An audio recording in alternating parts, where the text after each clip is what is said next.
Hello, everyone. As you're watching this, I'm up in Fargo. This is the day on which my fourth grandchild is to be born, and I'm hoping it happens while I'm up there. So I took a week of vacation, so I'm up there hoping to greet a newcomer. But I thought I'd bring the message to you tonight this way. It's easy for me to just make a little recording and put it up here. Tonight, it's the sense of taste by which God comes to us.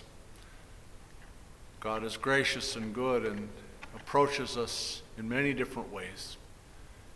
And we hear in the text that was just read the steward saying, "You've saved the best until now." And we've heard tonight in the psalm, "Taste and see that the Lord is good." The ministry of Jesus is a big old tankard full of the Lord's goodness. I'd have loved to have seen the expression on that chief steward's face when he tastes the sample of Jesus' private reserve to determine whether it will be appropriate for consumption at this party. In this crisis, probably anything better than vinegar would have been good to save the bridegroom's reputation and the steward to save his own reputation.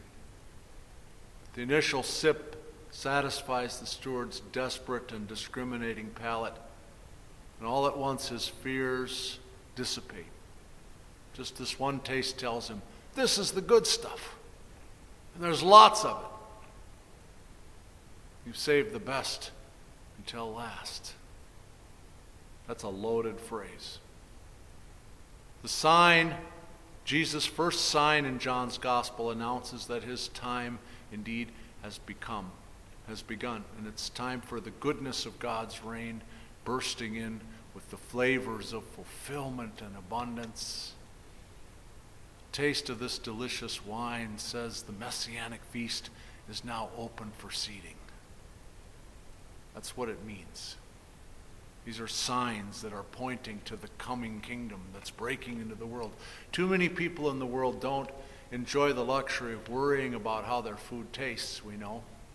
Famished people experience any bread as delicious, but taste involves more than delighting a foodie's sophisticated appetite. The first bite of any food will fuel a body's anticipation for more.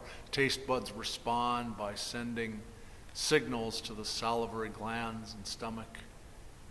Taste, like its close friend smell, awakens vivid memories of familiar foods, settings, friendships.